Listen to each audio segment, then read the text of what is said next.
우리나라의 현무5 같은 경우는 외국에서는 핵무기를 가진 것과 준하는 평가를 받고 있는 상황입니다. 과학기술 없이 경제적 부가가치를 낸다는 게 이제 불가능에 가까워졌다, 이렇게 말을 해도 과언이 아닌데요. 1970년대 우리나라 국민소득 해봐야 불과 3,000불 수준이었거든요. 사실 이 에 대한 아이디어를 우리가 1970년대부터 생각해냈다는 건 전 세계적으로 인정받는 이슈입니다.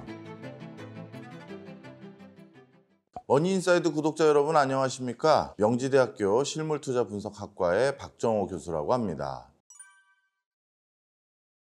사실 학교에서도 학생들이 저한테 가끔 물어보는 질문이 하나 있습니다. 교수님, 경제활동을 하는 데 있어서 국가도 그렇고 기업도 그렇고 왜 이렇게 과학기술에 투자를 많이 하는 걸까요? 과학기술에 꼭 투자해야지만 경제적 성과를 거둘 수 있나요? 이런 질문들을 참 많이 하는데요. 결론부터 말씀드리면 맞습니다. 과학기술 없이 경제적 부가가치를 낸다는 게 이제 불가능에 가까워졌다, 이렇게 말을 해도 과언이 아닌데요. 우리 마이크로소프트 있죠? 사실 빅테크 기업들 중에서 물론 마이크로소프트가 업력이 제일 길기 때문에 그래서 오랫동안 시가총액 초상위권을 계속 유지해왔던 것도 물론 가능한 얘기죠. 하지만 오래된 기업인 경우 한 시대를 풍미했다가 더 이상은 그러한 가치를 인정받지 못하고 시가총액 최상위권에서 밀려나는 경우가 많은데요. 하지만 MS 같은 경우는 1990년대 이후부터 지금까지 전 세계에서 가장 시장 가치를 높게 평가받고 있는 대표적인 기업이 바로 MS입니다. 자, 그렇다면 MS는 왜 이렇게 높은 평가를 받고 있게 된 걸까요? 그 이유는 윈도우가 아직도 잘 팔리는 거 아닌가요? MS 오피스가 잘 팔리는 거 아닌가요? 이렇게 생각하시는 분들이 있는데 그런 것 때문이 아니고요. 저는 갤럭시 폰을 쓰는데 갤럭시 폰 안에 들어가 있는 이 안드로이드, 구글이 만든 이 안드로이드가 갤럭시 휴대폰에 하나 깔릴 때마다 구글 회사는 MS에 5불씩을 지급해야 됩니다. 왜냐하면 안드로이드 운영체계의 가장 핵심적인 원천 기술을 바로 MS의 특허를 활용해서 구현했기 때문에 바로 MS는 안드로이드 OS 하나가 깔릴 때마다 5불씩 입금을 받는 그런 특허를 가지고 있습니다. 그런데 이 5불씩 입금받는 금액이요, 생각해 보십시오. 전 세계에 안드로이드 폰이 몇 개일까요? 그래서 그 매출도 중요하지만 또 한 가지 중요한 건 이렇게 안드로이드를 하나 누가 깔 때마다 5불씩 입금받는 MS, 그 5불씩 입금받기 위해서 MS가 추가적으로 비용을 내는 건 아무것도 없다는 겁니다. 즉 한계 비용 제로의 완벽한 수익이 바로 안드로이드를 통해서 MS가 거두고 있는 거죠. 바로 이처럼 세계 최고의 빅테크 기업들은 원천 기술이라고 해서 자신들의 기술 없이는 가동되지 못하는 그런 원천 기술을 많이 가지고 있기 때문에 그런 것들을 바탕으로 전 세계에서 가장 높은 시가총액 기업으로 인정을 받고 있는 것입니다. 이런 것들만 봐더라도 경제에서 가장 높은 성과를 내려면 역시 과학이구나, 역시 기술이구나, 이런 것들을 우리가 쉽게 이해할 수 있게 되죠. 우리나라 같은 경우는 1960년대는 과학기술을 자체적으로 육성할 수 있는 역량이 없어서요. 그때는 순수히 사람의 힘으로 간단하게 반복해서 제조할 수 있는 것들을 집중 생산해서 해외에 수출을 해서 경제성을 인정받았습니다. 그 당시 대표적으로 수출했던 물건들 하면 가발, 섬유 이런 것들, 신발도 마찬가지고요. 이런 걸 주로 해왔는데요. 그러다 이제 돈이 조금 모이니까 우리도 언제까지 이런 것만 해서는 우리가 경제적 성과를 달성하기가 어렵다 판단을 하게 됐고요. 그래서 1970년대 들어서 본격적으로 과학기술을 육성하기 위한 노력들을 해가기 시작합니다. 그리고 그런 것들을 가장 미래적으로 부가가치를 많이 탄생시킬 수 있는 중화학공업 육성에 집중 투여하기로 결정을 하는데요. 그렇게 해서 우리나라가 지금 백색가전, 자동차, 조선 이런 분야에서 놀라운 성과를 낼 수 있었던 것은 1970년대 본격적으로 우리가 과학기술에 투자했고 그런 것들이 바로 그 당시 우리가 육성했던 분야가 제조업이었기 때문에 지금까지 그 성과가 이어져 올 수 있었던 것이고요. 그리고 다시 1990년대 들어서 우리나라가 집중 육성하기 위해서 선택했던 부처가 있습니다. 바로 정보통신부입니다. 원래 우리나라는 특정 산업을 육성하기 위해서 산업부라는 부가 있는데요. 그런데 그 산업 중에 하나인 정보통신업, 이것은 그 중요성이 나날이 커질 게 분명하기 때문에 산업부에 들어가서 산업부에 있는 여러 부 중에 하나로 함몰시키는 것이 아니라 하나의 독립된 부로 끄집어내서 정보통신 산업의 초강국이 되자라는 기치 아래 정보통신부를 설립한 겁니다. 그리고 그렇게 집중 육성해와서 지금 대한민국은 IT 최강국의 반열에 올라와 있고 자체적인 플랫폼을 가지고 있는 몇 안 되는 국가 중에 하나가 됐고요. 그리고 반도체 선진국의 반열에 계속 올라와 올라와 있는 상태죠. 바로 이처럼 과학기술을 적재적소에 시의성 있는 테마와 가장 미래지향적인 산업을 선정해서 육성해왔기 때문에 지금 우리나라가 이렇게 경제적인 풍요한 성과를 누릴 수 있게 된 것이죠.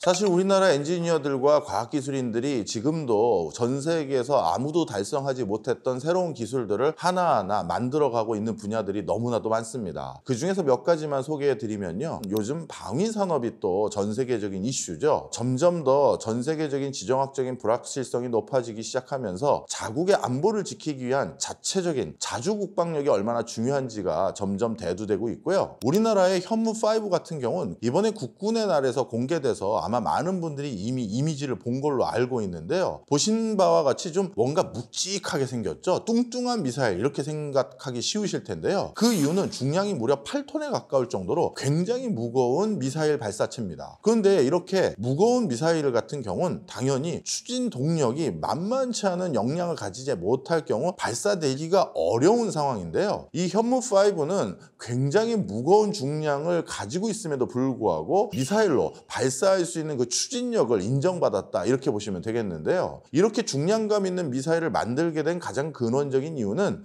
말 그대로 적의 시설들 중에서 요즘은 지하 100m까지 밑에 벙커화되는 이런 시설물들이 있는 것들이 많은데, 이런 것들을 타격을 입히지 않고서는 적의 수뇌부라든가 아니면 적의 진지의 가장 핵심적인 곳을 파괴하지 못하는 일들이 많이 생깁니다. 그래서 얼마 전에 이스라엘이 헤즈볼라의 수뇌부를 타격을 입힐 때 헤즈볼라 수뇌부가 숨어있는 곳에 지하에 있는 시설을 파괴하기 위해서 같은 공간에 미사일을 100발 가까이 쏴서 결국 지하까지 타격을 입혔다, 이렇게 외신에서 보도된 내용을 봤는데요. 현무5 같은 경우는 그렇게 100발까지 발사를 할 필요가 없습니다. 단 한 발만 발사를 해도요, 지하 100m 깊이 근처까지 있는 시설물들까지도 타격을 입힐 수 있는 미사일 발사체로서 외국에서는 이거는 거의 핵무기를 가진 것과 준하는 방위력을 입증한 것이다라고 평가를 받고 있는 상황입니다. 또 한 가지 우리가 주목할 부분은 양자 컴퓨터입니다. 사실 이 양자 컴퓨터가 뭐냐, 저한테 이런 질문들을 많이 하시는데요. 우리가 사용하는 모든 컴퓨터는 이진법을 기반으로 만들어져 있습니다. 즉 뭔가 연산 처리 제어를 하는 그 일련의 과정이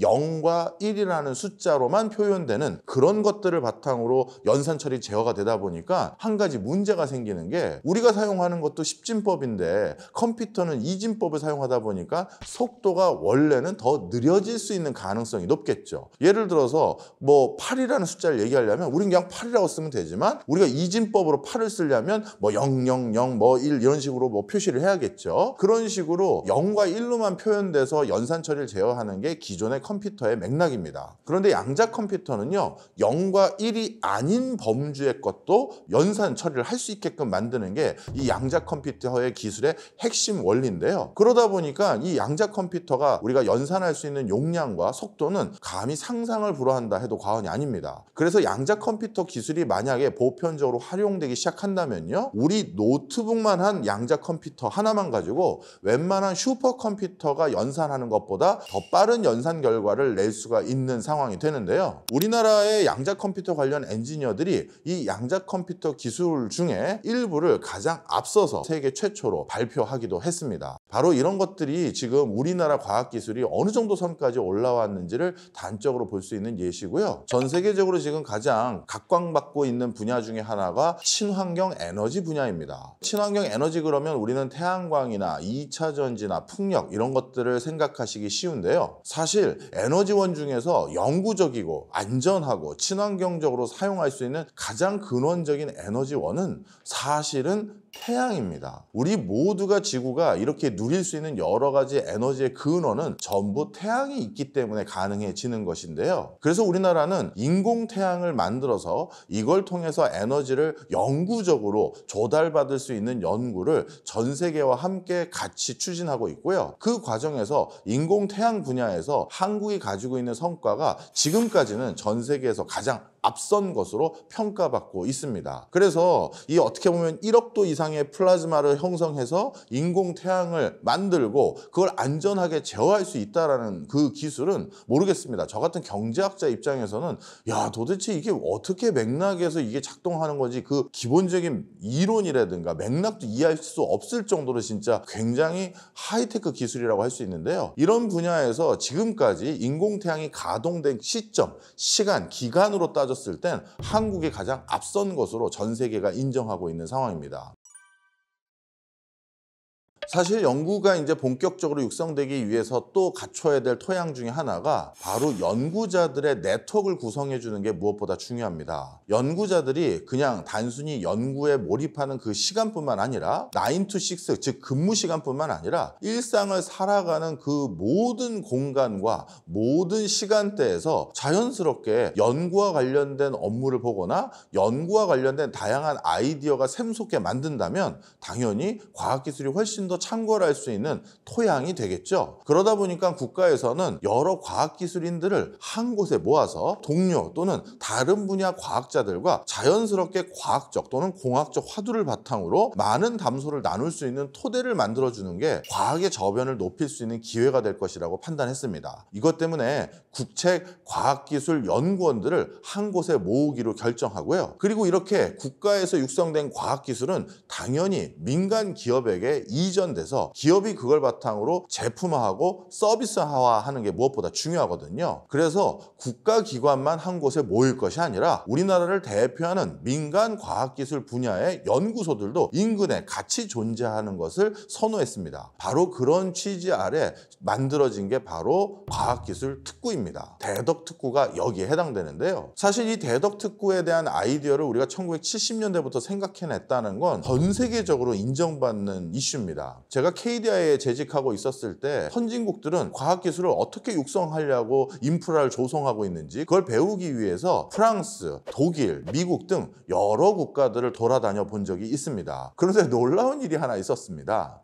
우리보다 조금 더 국민소득도 앞서고 그리고 첨단 기술을 조금 더 확보한 것 같은 국가들이신데 어떻게 이렇게 과학기술의 토양을 공고히 했습니까? 하고 제가 한국에서 왔습니다 하고 여쭤봤더니 오히려 그분들 중에서 일부는 저 죄송한데 제가 작년에 한국의 과학기술 인프라를 배우기 위해서 한국에 출장 갔다 왔습니다라고 얘기를 하시는 거예요. 제가 너무 뿌듯하기도 하고 그리고 뭐랄까요? 저도 뭐 엄청난 애국자는 아닙니다만 감개무량하다. 진짜 이런 표현이 나오더라고요. 그래서 한국에 어딜 보러 오셨었습니까? 그랬더니만 바로 그분들이 찾아갔던 곳이 대덕특구였습니다. 본인들은 중앙정부에서 집중적으로 과학기술을 육성하자라기보다는 어떻게 보면 자연 발생적으로 과학기술이 연구자나 기업이나 또는 대학에서 연구되다 보니까 과학기술의 요람이라고 할 수 있는 장소, 거점 공간이 없었던 겁니다. 그러다 보니 요즘처럼 융복합돼서 여러 과학기술이 집적되고 같이 활용돼야지만 성과를 낼 수 있는 시점에 이 과학기술의 여러 엔지니어들과 연구소가 너무 떨어져 있으니까 소통이 원활하지 않고 성과가 잘 안 나더라는 거예요. 그래서 아니 어떻게 한국이라는 나라는 1970년대부터 결국 과학기술이 융복합될 수밖에 없다는 걸 인지해서 이렇게 한 곳에 모든 국책 연구기관들을 모두 모았다 할 정도로 이종 기관들을 전부 다 모으는 일을 생각해냈느냐? 그걸 배우러 왔다라는 겁니다. 실제 저도 KDI 재직하고 있었을 때 세종시에 한 7, 8년 정도 근무를 했었습니다. 예를 들어서 저도 퇴근 후에 집 근처에서 치맥 한잔 하면서 쉬고 놀 때도 있겠죠. 그런데 옆에 테이블에 옆에 아파트 단지에 살고 있는 노동연구원의 박사가 한잔하고 있고 그 옆에는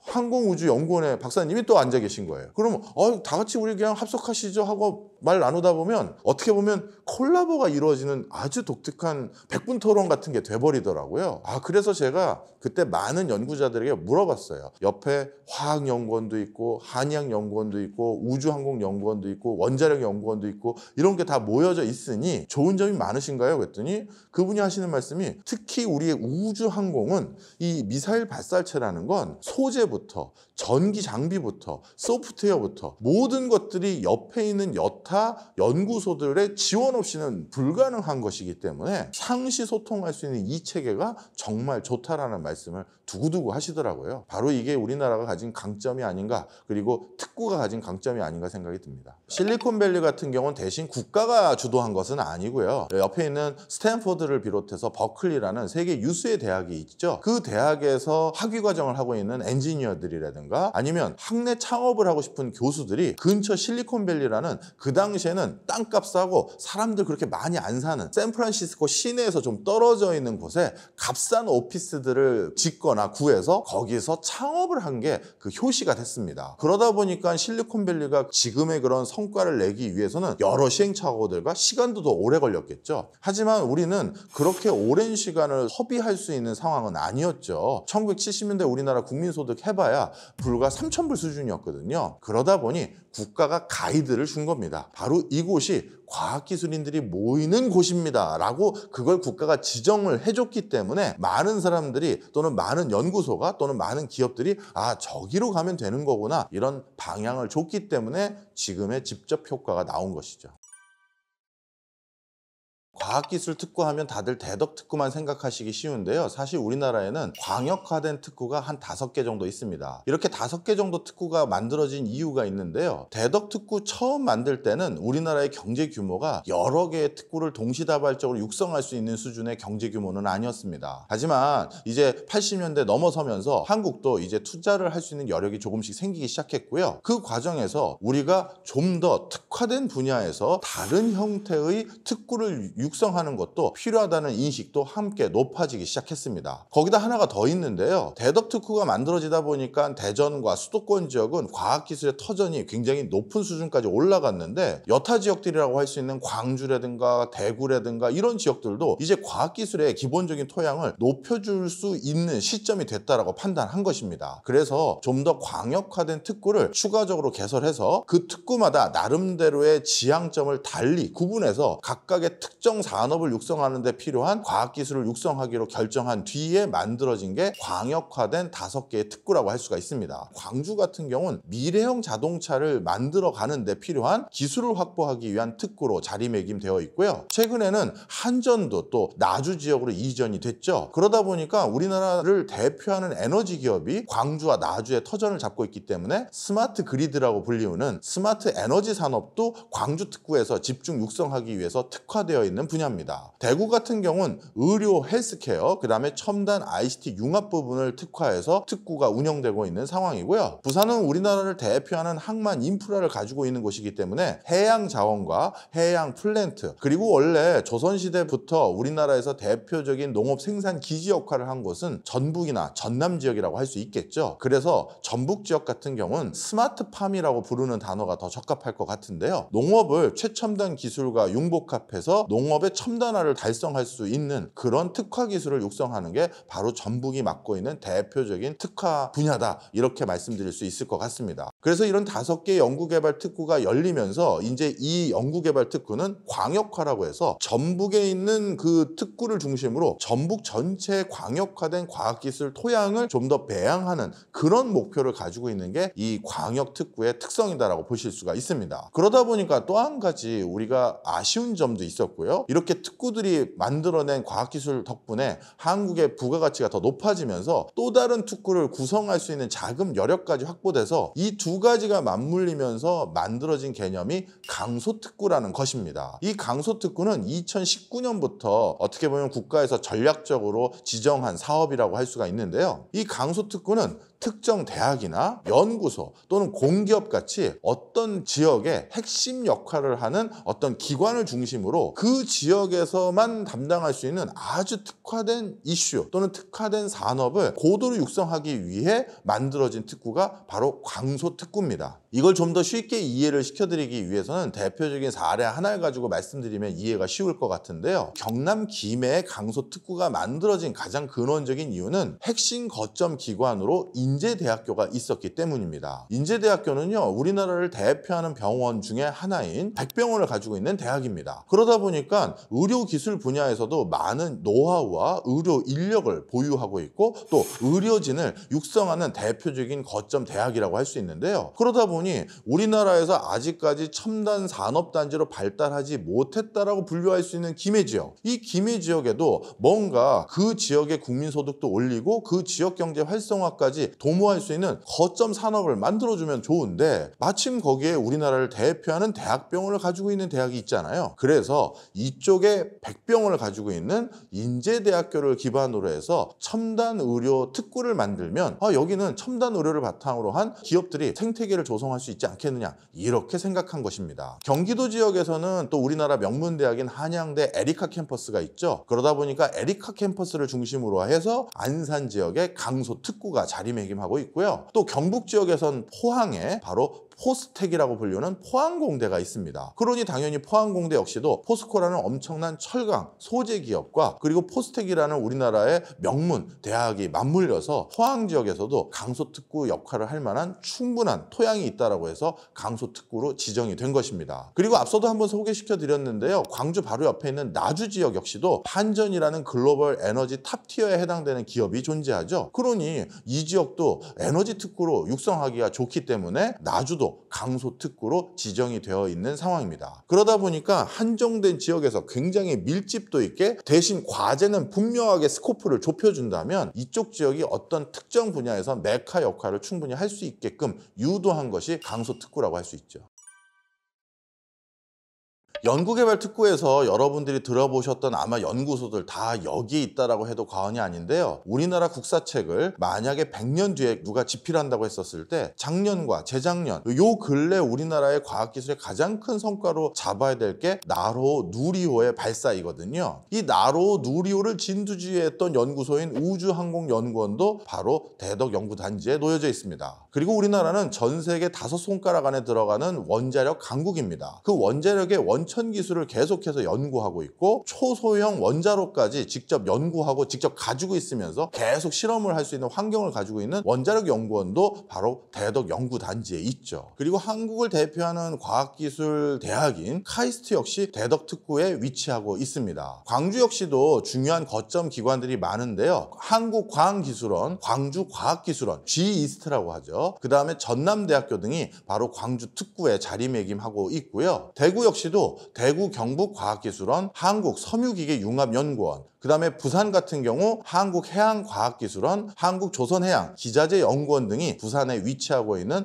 거점 연구기관입니다. 전북은 앞서서 말씀드렸던 것처럼 농업에 특화됐다고 말씀드렸죠. 그러다 보니까 국립식량과학원, 국립농업과학원, 한국식품연구원 등이 전북에 위치하고 있습니다. 그러다 보니까 2022년 12월 기준으로 이런 연구단지에 입주된 기업 수만 무려 1648개가 됐고요. 여기서 일하고 있는 엔지니어 숫자만 해도 무려 30만 명에 육박한 상황입니다. 특히 박사급 인력만 7만 명 가까이 있어서 우리나라의 과학기술은 대덕연구단지, 그리고 대덕연구단지뿐만 아니라 여타 연구특구에서 이루어진다 해도 과언이 아니고요. 그러다 보니 이런 곳에서 만들어진 그 실적은 뭐냐 했었을 때 지금까지 누적된 특허 출원 수는 국내 26만 건이 바로 연구 특구에서 만들어진 결과물이었고요. 해외 특허만 하더라도 벌써 10만 건 넘는 특허가 출원된 상태입니다. 사실 저도 카이스트에서 공부를 했던 학자 중에 하나입니다. 그러다 보니까 카이스트에서 공부했었을 때 나름대로 참 뭐라 할까요? 공부하기 쾌적한 환경이었다라는 걸 누구보다 직접 느꼈던 사람인데요. 그 이유는 비슷한 걸 고민하거나 아니면 똑같은 분야에서 일하고는 있진 않지만 저에게 새로운 연구의 화두를 제공해 줄 수 있는 유관 분야의 엔지니어와 학자가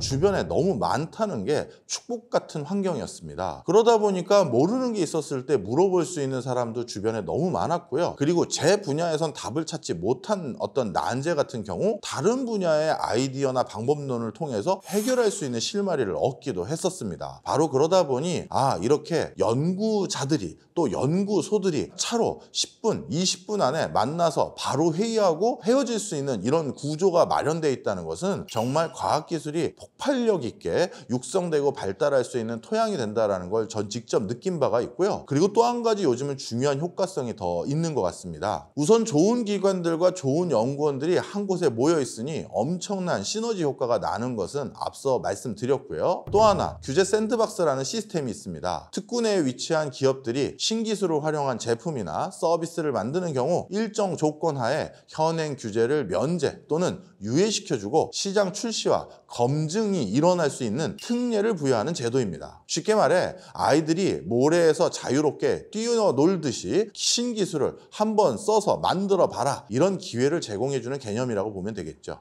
그리고 연구소 기업이라면 연구개발 특구만의 고유한 모델이라고 할 수 있습니다. 연구소 기업은 공공연구기관의 기술을 직접 사업화하기 위해서 연구개발 특구 안에 설립하는 기업들을 말합니다. 이를 통해 국가 연구기관의 기술력과 기업의 자본이 합쳐져서 매출의 고용 확대, 이런 것들이 가능하도록 유도하고 있습니다. 연구개발 특구는 한국이 만들어낸 과학기술의 토양 중 가장 경쟁력 있는 요소라고 생각합니다. 이제 우리가 만드는 제품들 하나하나 머릿속에 떠올려 보시죠. 전기자동차, 휴대폰, 이런 것들은요, 이제 한 분야의 연구자들만 모여서 만들 수 있는 물건들이 아닙니다. 소재부터 기계부터 전기 전자 장비부터 디스플레이, 심지어 소프트웨어까지 다양한 분야가 맞물려야 하기 때문에 그런 기술들, 그런 연구자들의 집적된 결과들이 모여서 이뤄낸 성과인데요. 앞으로 우리나라가 더 고부가가치 산업에서 성과를 내기 위해서는 이런 이종 분야의 연구자들이 자연스럽게 모일 수 있는 그런 터전들이 많이 만들어져야 될 상황입니다. 그런데 우리는 이미 그걸 연구 특구에서 만들어 놨죠. 그렇기 때문에 이런 거점 공간에서 다시 어떤 방식으로 융복합 스파크가 일어날지 모른다고 전 생각하고요. 그러다 보니까 저는 연구 특구를 외국 학자들이나 외국 공무원들에게 소개할 때는 스파크 존이라고 부릅니다. 어디에서 불똥이 튈지 모른다고 설명을 하죠. 특히 앞으로 한국이 미래 기술 강대국으로 계속 도약하기 위해서는 이제 누구도 생각하지 못한 기술, 누구도 생각하지 못한 제품을 만들어내야 될 시점에 와 있습니다.